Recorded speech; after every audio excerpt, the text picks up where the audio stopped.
to Learn Jazz Bass with Matt Rybicki. I'm glad that you're here. We're talking today about playing in 7, and if you're not familiar with that or want to try it for the first time, we'll talk about some basics, and then we'll talk a little bit about how the master bass player Larry Grenadier took this basic idea to another level. So I use the word clave in the title of this video, and clave means key in my poorly pronounced Spanish. And it's generally used in referring to a clave for musics of the Latin diaspora. But, you know, sort of colloquially, we talk about claves as like the root sort of basic rhythms that we approach different meters with.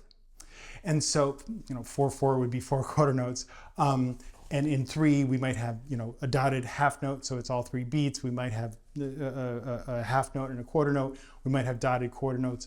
Those are some claves for playing in 3. So for playing in 7, we do one sort of basic thing that takes a little time, if you're not familiar with it, to get comfortable with, but I promise with repetition it's going to come to you.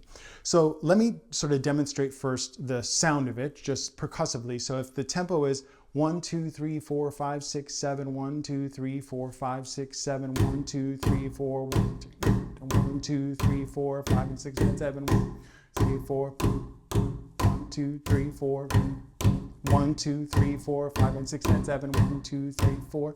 That's the basic rhythm. Now to sort of understand this a little better, I want to point you to, first of all, just let's add some notes to it. We're going to play a 1-6-2-5 that covers 2 bars. And so if the tempo is 1, 2, 3, 4, 5, 6, 7, 1, 2, 3.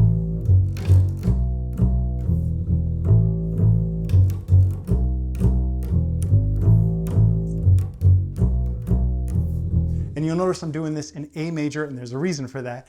It's the recording of All the Things You Are that we're going to talk about in a moment.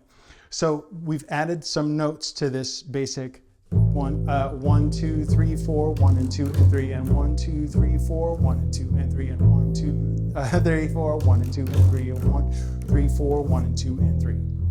You hear me there counting 1, 2, 3, 4, and then 3, and that's kind of the idea behind this. So we're dividing the bar of 7 up into a chunk of 4/4 and a chunk of 3/4, or 7/8. It could be 4 8th notes and 3 8th notes.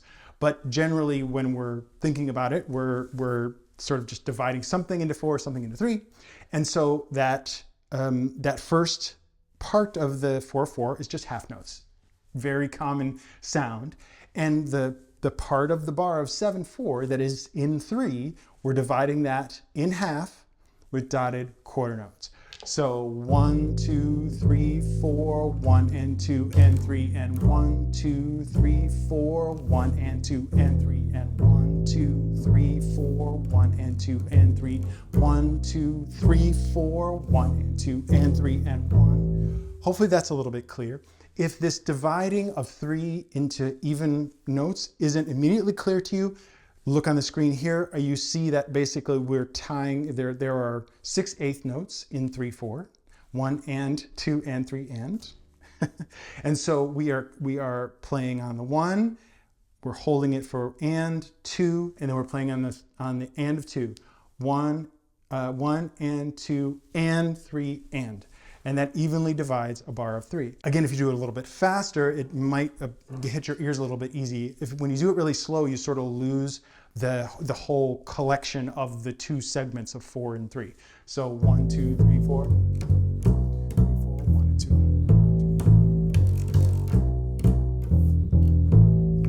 And that really is it. The secret to me, if you are just new to this, is, as I said earlier, repetition, repetition, repetition. Put yourself in situations where it's going to be challenging for you, meaning like you're perhaps in a jam session or a rehearsal with people that you trust or sort of trust and are willing to take the chance of screwing up. And listen to a lot of stuff that has 7 in it. And essentially you want to just sort of like get it into your body however possible. And for me, I find this essential division really, really important for a jumping off point, which I also believe that Larry Grenadier very clearly in the example that I'll show is also doing this. He's using this clave as the jumping off point.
one other thing that you might want to do if you're in a friendly environment is to take a standard or a tune that you know really well and put it in 7. Try it in 7.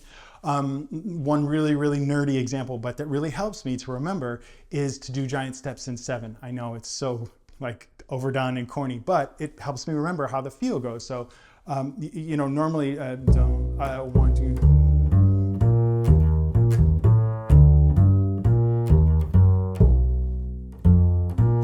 right? But in 7, 1, 2, 3, 4.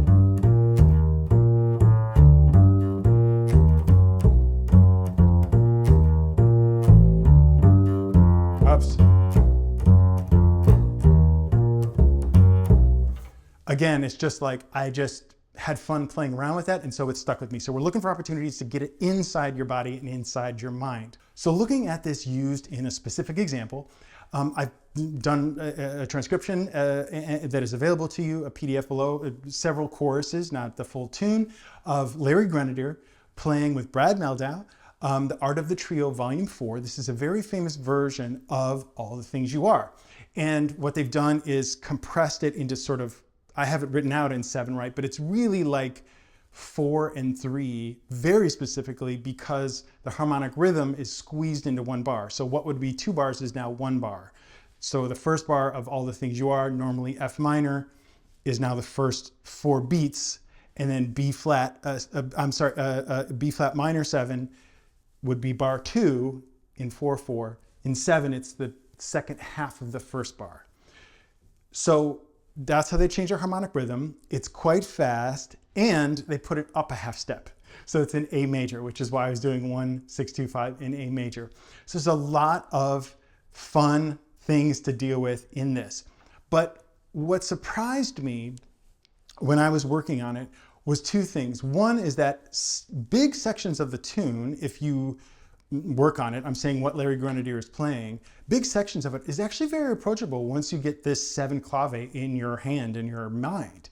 He is, I think, really, really using that a lot. I mean, it's the crux of a ton of these measures from the very beginning. The trick is he is adding, subtracting, anticipating, syncopating from this clave. And so that's where this sort of elevation comes in, is his playfulness based on that as a jumping point.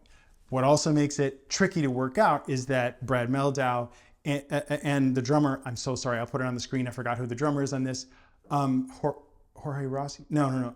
Forget who the drummer is. I'll put it on the screen. They are also playing elaborate things in 7 that don't always support what Larry Grenadier is doing. So everyone's kind of got their own independent strength, which is really important for us to play. The other thing I noticed when you take a look at this, if you play through it, I encourage you to try, even at a slower tempo, is just how absolutely precise he is in this extraordinarily challenging environment of this tune and the parameters of this tune to be accurate. There is very few notes that don't make sense. And more than that, he's clearly so in touch with this ability to play in 7 that he can navigate putting stuff, odd stuff in odd places, like the note choices. What I mean, for example, is if we look in measure 25, 26, 27, and we look in measure 28, this happens a couple times here. The chord is A flat 7 there, and he starts this walking line. He's playing 7 quarter notes. He starts it on the natural 7. 1 and 2. Like, if you're not really comfortable with this feel, you're going to get lost in there because it doesn't sound, it sounds like that's 1, but it's not. It's 1, 2, 3, 4, 5, 6, 7, you know? That kind of thing happens fairly often where the downbeat is a smart and logical choice, but not just the root, right? So he's taking that to another level. And if you look at measure 33 as one example, he is anticipating within this clave. So he's just tweaking it just enough to make it challenging, interesting, fun. If I were to try to play 33 here, 1, 2, 3, 4, 5, 6, 7, 1, 2, 3, 4. So he's anticipating, rather than making that section of the bar that is 3 beats, rather than making it even with 2 dotted half notes, he actually anticipates the downbeat of E7, the next bar. 1, 2, 3, 4.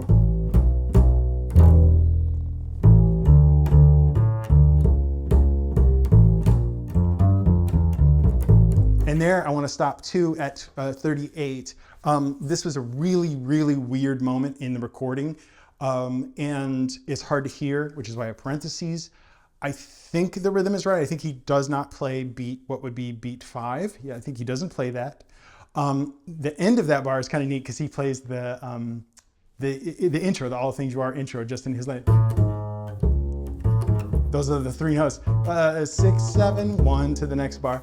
But it's really hard to hear, and there's something weird rhythmically happening, like they're losing it. The ensemble is just losing it just a touch. It almost sounds like that's 4/4 there, or 8/4. It almost sounds like they've evened it out, but it returns very quickly to this other thing. And going along with the idea I talked about, if we continue there from 39, he plays.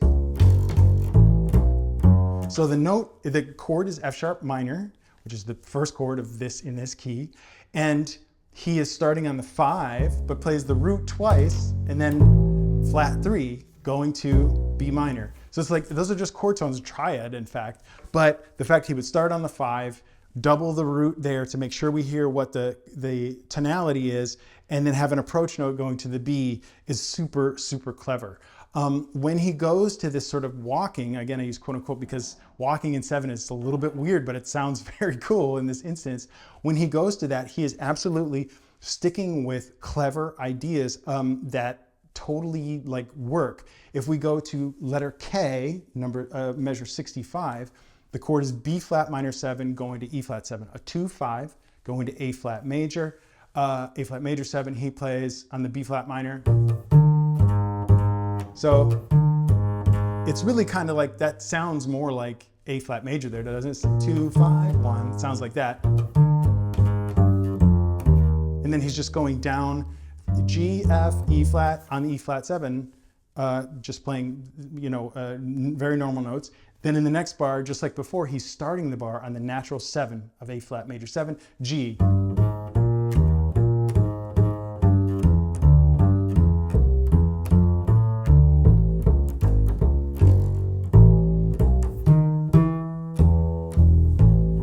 I mean, it's just this perfect blend of taking risk, pushing the envelope of, barely holding on, and yet keep returning to being solid. And how he does that is with this clave. And he is backed up at various times by the other members of the ensemble. In other words, they also return to this feel and then go out, come back, and there's this real sort of rubber band quality of like, what's happening? Oh my gosh, what's happening? Oh, I kind of know where I am. Oh, now what's happening? So it's super fun to play. As I said, a free download, check out the link below. I hope that this short video was helpful for your understanding, and I really want to encourage you to try to play in 7. It really sort of opens your minds to a bunch of things. Thanks for joining me today, and as always, remember, straight ahead and strive for tone.